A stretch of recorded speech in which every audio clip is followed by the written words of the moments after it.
inside the text area.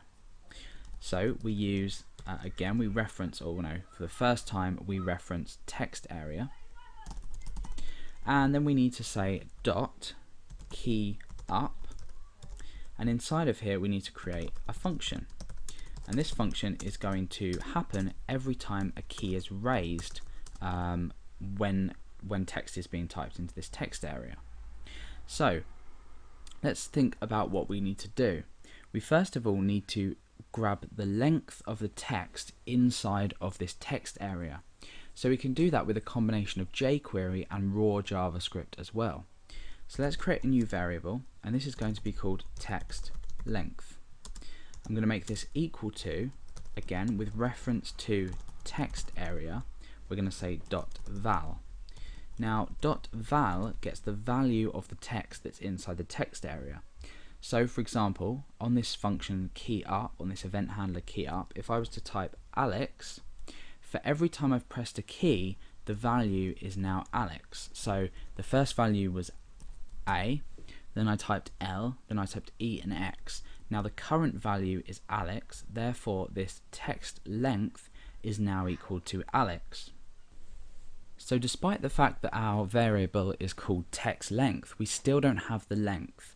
However, in JavaScript we can use .length without the parentheses, and what this will do is it will take the length of this value of this text area.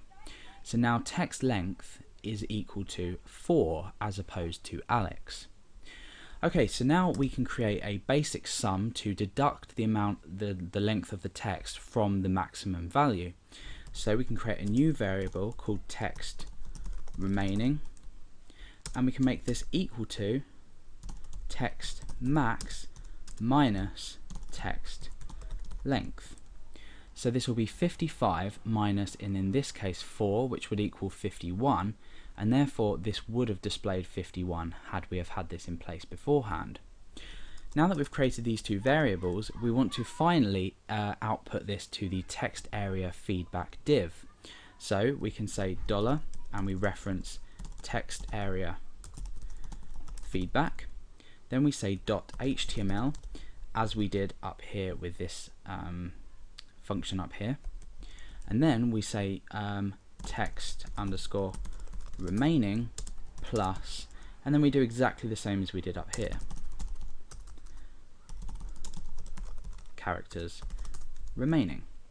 Now the reason we initially did this is because we would have had to wait for a key to be pressed and released in order to actually put some information into this text area feedback div. So at first we initiated this by putting the maximum amount of characters remaining into the box before the user had typed anything. That way we don't have to wait for the user to press a key in order for anything to be displayed in this feedback area. So now that we've done that, this should work, so we can go ahead and refresh the page and start typing. So initially we have 55 characters remaining. I've just explained how we did that. Now as soon as we start typing, what will happen? Well, we'll grab the value of the text area, deduct it from the maximum characters, and display it back out in this area. So let's just start to type, and you can see the character count decreases. So as we type, let's just say I'm typing something in this text area. I hope it will all.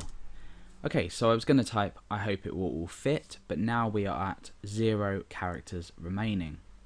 So we've performed some front-end validation. Essentially it is validation of our form. We've cut the user off using the max length attribute in the text area. However, we've given the user feedback as to how many characters are remaining. Now obviously an HTML form can be modified and the max length attribute could have been removed, so it's always best to, when you submit this data, check in the back end as well. Obviously we're not going to be looking at that in this tutorial because this is jQuery. However, if you were using PHP for example, you could use the strlen function to check this. So make sure you, as well as checking on the front end, also check on the back end as well.